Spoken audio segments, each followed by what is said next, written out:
안녕하세요. 책 읽는 쭈TV입니다. 오늘 소개할 책은 남자의 후반전입니다. 지은이는 김용태, 펴낸 곳은 댄스토리 출판사입니다. 저자는 서울대학교에서 수학교육을 전공하던 중 내것이지만 내 마음대로 할 수 없는 마음의 눈을 뜨고 전공을 바꿨다. 서울대 대학원에서 상담학을 전공하고 미국으로 건너가 플러신학교에서 결혼과 가족 치료학으로 철학 박사 학위를 받았다.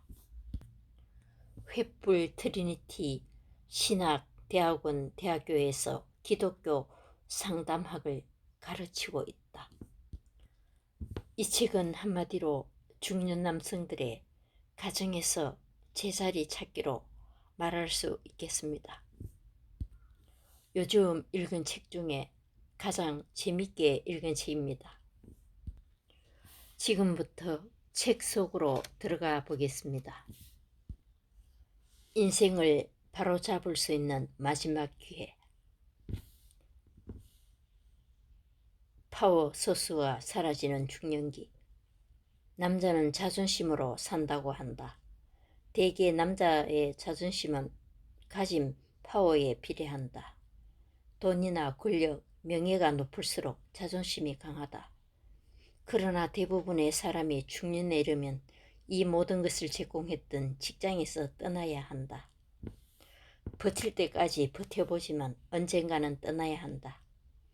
직장을 나오면 사회적 지위도 권력도 사라진다. 남자는 자존심으로 사는데 자존심을 유지해주던 파워 소스가 사라져버린다.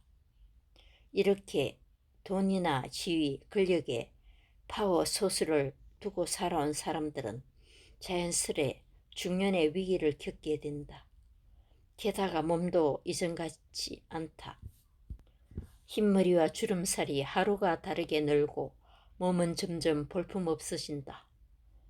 성적으로도 예전 같지 않아서 당혹스럽다. 이제 남성으로 끝나는 것 같다. 집에 가도 왕따가 되는 것 같다. 아내도 가족도 그저 돈만 벌어다 주는 기계 취급하는 것 같아 분한 마음이 든다. 가족끼리 무슨 생각으로 사는지 알 수 없는 채로 하루하루 살아간다. 정서적으로 홈리스 상태다. 위로는 부모님, 아래로는 자녀들의 미래, 여기에 노후까지 생각하면 불안하고 두렵다. 한국 중년의 현실이 이렇다. 젊을 때는 이때쯤이면 안정되어 있을 것이라고 예상했는데 현실은 몸둘 곳도 마음둘 곳도 없는 황량한 벌판이다. 나는 상담을 하며 이런 중년 남성들을 많이 만났다. 수많은 사람들이 열심히 살기만 하면 괜찮을 줄 알았는데 중년에 이르러 일에서도 가정에서도 힘만 드는 자신의 현실을 이해하기 힘들어했다.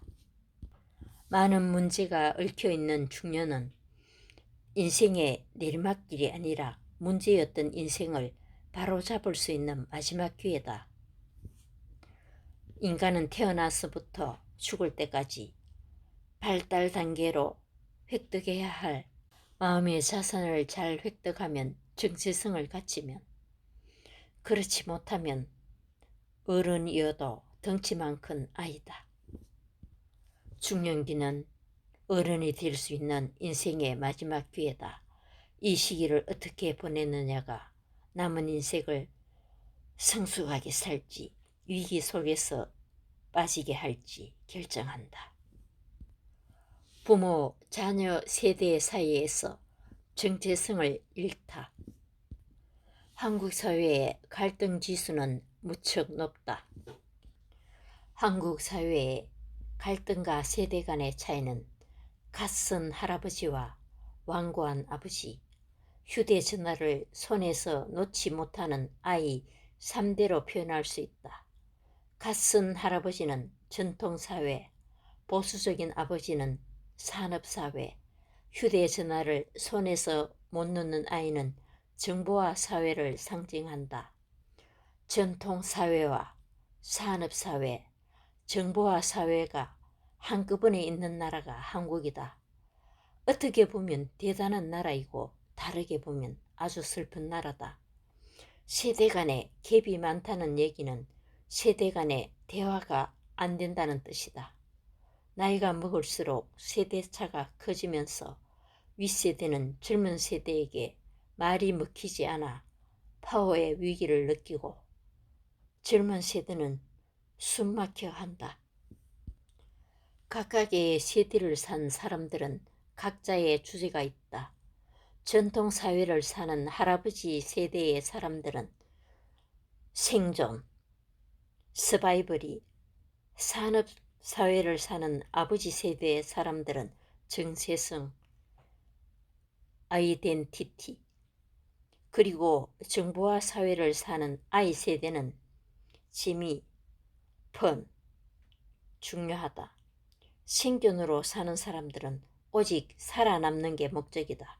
워낙 환경이 힘들고 어려웠으며 실제로 많이 죽었기 때문에 어떻게든 살아남는 게 소위 장땡이다.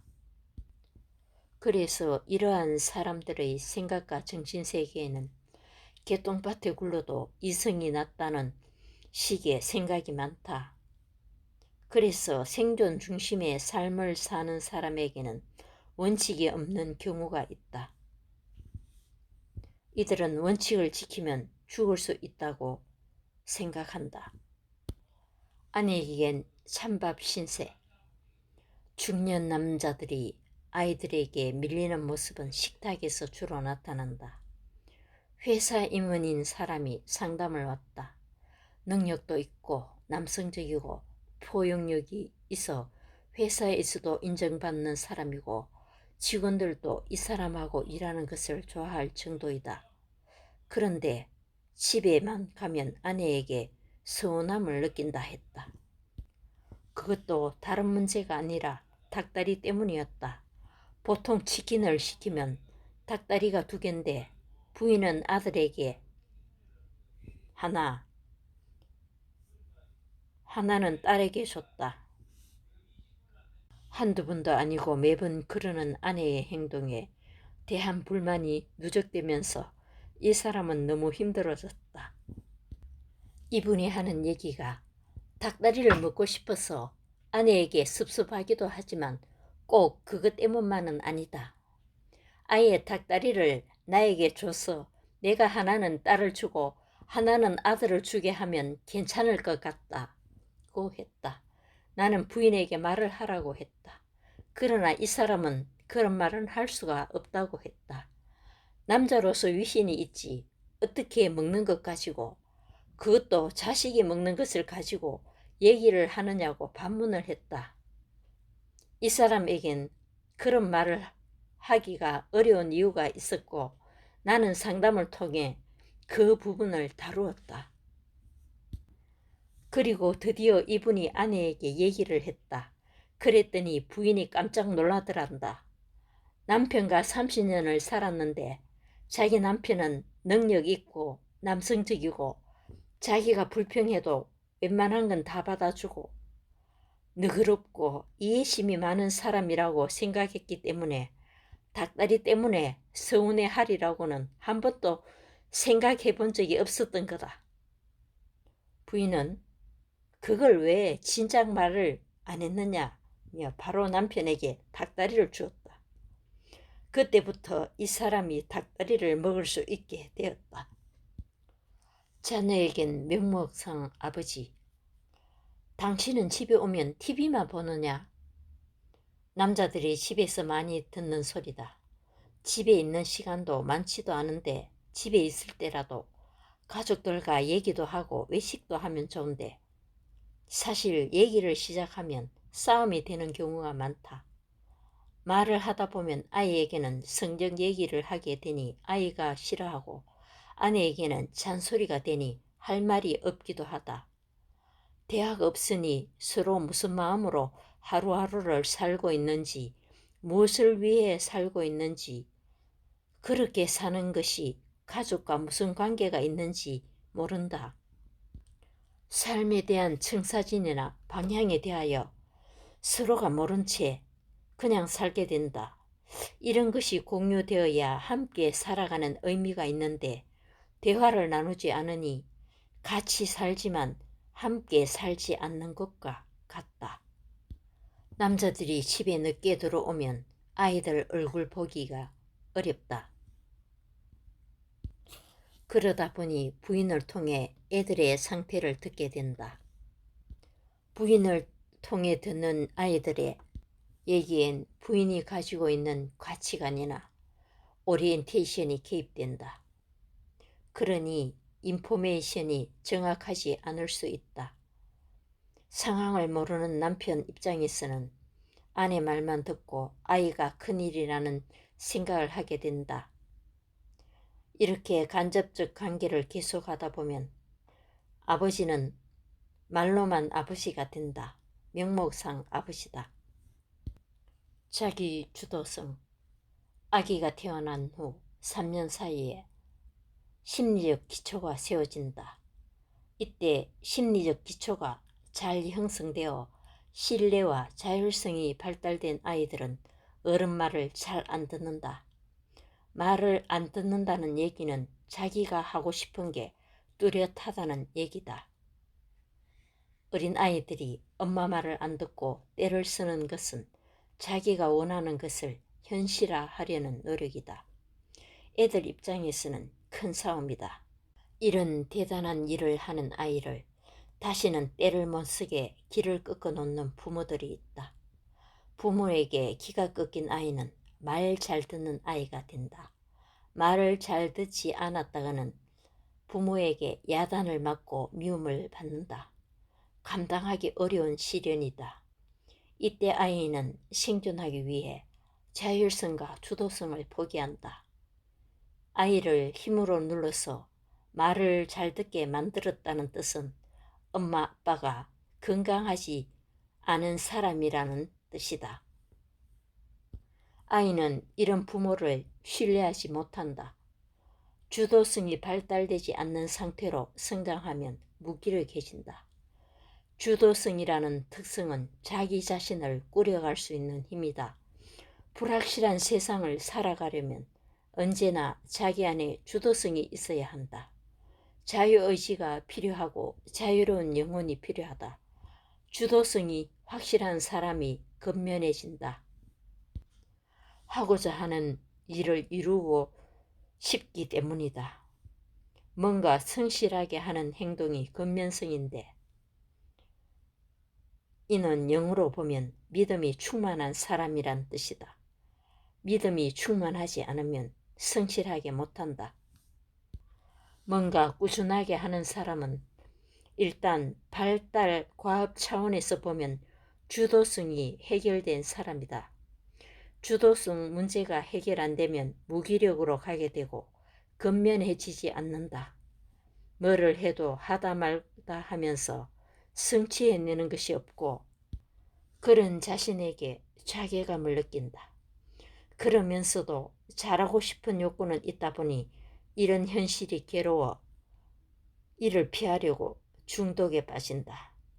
남성들 중에 술 중독, 도박 중독, 성 중독에 빠지는 사람은 주도성과 근면성의 문제가 해결되지 않은 사람들이다.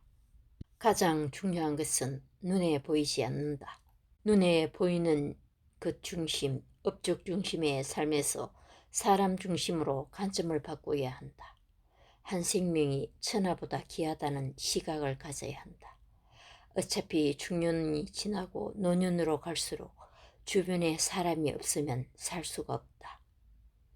더 이상 일도 안 되고 신체적 능력도 떨어지는데 사회적으로 위치가 있는 것도 아니고 결국은 사람밖에 안 남는다. 그동안 소홀히 생각했던 주변 사람들하고의 관계 정립을 새롭게 해야 한다. 새로운 관계는 이 사람들을 어떻게 하면 이롭게 해주느냐의 관점에서 정립되어야 한다. 중년기의 삶의 과제는 관용인데 관용의 삶은 자녀 세대를 돕는 삶이다. 자녀들을 도와주기 위해서는 부모의 경제적 능력도 필요하고 지금까지 살아온 삶의 노하우인 지혜도 필요하다. 집에서는 어벙해야 사랑받는다. 남자들은 여자들하고 관계에서 똑똑한 척도 논리적인 척도 하지 말아야 한다. 어벙해야 한다. 남녀 관계 방식 중 하나가 정서적 관계다. 정서적 관계란 감정적으로 연결된 관계다. 부부 간의 관계는 많은 경우 감정적으로 얽혀있기 때문에 논리적으로 풀려고 하면 많은 어려움에 직면하게 된다. 특히 남성들은 여성들에 비해서 상대적으로 더 논리적 접근을 하는 경우가 많다. 그렇다고 해서 남성들이 여성들보다 더 똑똑하거나 지능이 높다는 의미도 아니다. 남성들은 특성상 정서적이기보다는 좀 더 머리를 쓰면서 사는 삶의 방식을 가지고 있고, 여성들은 특성상 좀 더 감정을 많이 쓰면서 사는 삶의 방식을 가지고 있다. 관계를 잘못하는 남성들 중에 여성들과 논리적으로만 관계를 하려고 하는 사람들이 있다. 그런 남편 때문에 힘들어하고 억울해하면서 상담을 신청한 부인이 있었다. 처음에는 자신이 맞는 것 같고 남편이 잘못한 것 같아서 바로 잡으려고 이야기를 시작하는데, 말을 하다 보면 남편의 논리에 말려들어 결국에는 자신이 잘못한 것으로 이야기가 끝난다고 했다. 남편이 자신을 사랑하지도 않고 잘못을 인정하기는커녕 자신의 잘못만을 들추어낸다며 서럽게 울었다. 이 부인의 남편은 자신이 얼마나 옳은지를 증명하기 위해서 아내와의 관계를 놓치고 있다. 부부관계는 이겨도 이긴 것이 아니고 져도 진 것이 아니다. 이긴 사람이 의기양양하는 동안에 진 사람은 눈물을 흘리며 복수의 칼을 간다. 나는 이렇게 복수심을 품고 있는 많은 부인들을 만났다. 부인의 마음은 남편의 논리가 얼마나 맞는지 보다는 남편이 자신을 얼마나 배려하고 사랑하는가에 초점이 맞춰져 있다. 자녀들에게 부모는 영원히 비빌 언덕. 자녀와의 관계를 재정립하는 일도 중년기에 해야 할 일이다. 많은 부부들이 자신들의 문제가 심각하고 많아서 자녀 문제를 소홀히 했다가 나중에 얼마나 많은 어려움에 직면하는지 모른다. 자녀와의 관계는 부부의 문제와는 관계없이 따로 해결해야 한다. 자녀와는 일 중심 관계에서 존재 중심의 관계로 전환해야 한다. 아내와 정서적 관계를 맺기 위해 일 중심에서 정서 중심, 존재 중심으로 시각을 바꾸었듯이 아이와의 관계를 위해서도 아이를 그 존재 자체로 긍정해주는 노력을 해야 한다. 자녀들 입장에서는 부모가 비빌 언덕이다. 비빌 언덕이라는 말은 기댈 수 있는 존재라는 의미다. 자녀에게는 언제나 긍정적인 말을 하는 부모의 태도가 비빌 언덕이다. 만나면 긍정적이어서 왠지 될 것 같은 마음이 들고 마음이 편안해지는 부모. 부모는 자녀들에게 그런 존재이다. 얼마나 사회적으로 유능한가를 떠나서 자녀들에게 변함없이 든든한 존재로 있는 것이 중요하다. 이를 넘어서 존재로의 이행은 중년기에 꼭 필요한 전환이다. 일을 잘하든 못하든 사회적으로 중요한 위치에 있든 아니든 나라는 존재는 천하 우주보다 귀하다. 남자들의 심리를 좀 더 이해하게 되는 좋은 책이었습니다. 감사합니다.